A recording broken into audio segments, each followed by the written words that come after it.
કાવ્ય 20 વાવી ઉજાગરો. મંગળ રાવળ સ્નેહાતુરનો જન્મ મહેસાણા જિલ્લાના અંબાલા ગામે થયો છે. તેમની માતાનું નામ ખેમીબહેન અને પિતાનું નામ સોમાભાઈ છે. વર્ષો સુધી માધ્યમિક શાળામાં શિક્ષક તરીકે સેવાઓ આપીને અત્યારે નિવૃત્ત જીવન ગાળે છે. તૂટેલો આકાર, એક દર્પણ પારદર્શક, તરસ્યો વળાંક તેમના જાણીતા કાવ્ય સંગ્રહો છે. તેમણે નવલકથા, લઘુ નવલ અને નવલિકા ક્ષેત્રે પણ નોંધપાત્ર પ્રદાન કર્યું છે. તેમને ગુજરાત સાહિત્ય અકાદમી તરફથી પારિતોષિક પ્રાપ્ત થયા છે. આ ગીતમાં કવિએ વિવિધ પ્રતીકો દ્વારા જીવનનો મહિમા કર્યો છે.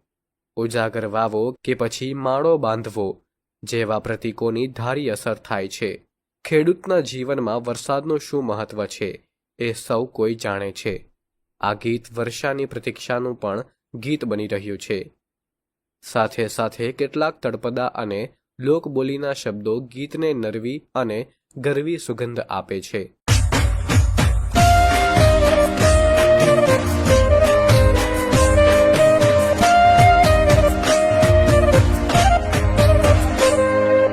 અંધારી સાંજનો વાવી ઉજાગરો, બાર બાર ગાઉં મેં બાંધ્યો છે માળો.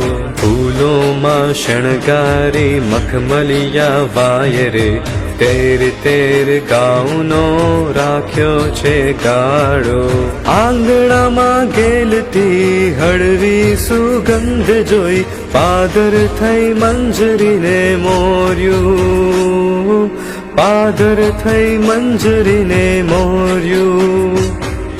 લાખ લાખ શબ્દોમાં શ્વાસોના રંગ ભરી, ગામ આખું ફાગણ શું ફોર્યું, ગામ આખું ફાગણ શું ફોર્યું.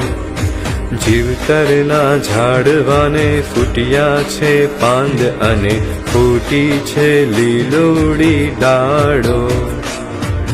અંધારી સાંજનો વાવી ઉજાગરો, બાર બાર ગાઉં મેં બાંધ્યો છે માળો. દરિયામાં છલકાયા છે નવરંગી ગાન અને વાવણીએ ઢોળ્યો વરસાદ, વાવણીએ ઢોળ્યો વરસાદ. પગલામાં પ્રગટેલું અલબેલું તાન પછી, લાગણીએ વેચ્યો કંસાર, લાગણીએ વેચ્યો કંસાર. વરસે છે વાયરોને ધોધમાર ચોમાસું, ખાલી ખમ સરોવરમાં વાળો. અંધારી સાંજનો વાવી ઉજાગરો, બાર બાર ગાઉં મેં બાંધ્યો છે માળો. કાવ્ય સમજૂતી. અહીં કવિએ જીવનની અંધારી સાંજમાં પણ ઉજાસ ફેલાવવાનો પ્રયાસ કર્યો છે. એક આશાનો માળો બાંધ્યો છે. દુઃખની વેળામાં પણ તેઓ અવારનવાર ખુશીઓના દીવા પ્રગટાવી રહ્યા છે. કવિએ મંદ મખમલી પવનમાં ફૂલોના શણગારથી સંગીતના તાર ગૂંથી દીધા છે. જાણે પવન પણ સંગીત ગાઈ રહ્યો હોય એવું લાગે છે. આંગણામાં ફેલાતી નરમ સુગંધને જોઈને મંજરી મગ્ન થઈ ગઈ છે. એટલે કે પ્રકૃતિની મધુરતા લાગણીને સ્પર્શે છે. કવિએ લખેલા લાખો શબ્દો શ્વાસ જેવી જીવન શક્તિથી ભરેલા છે.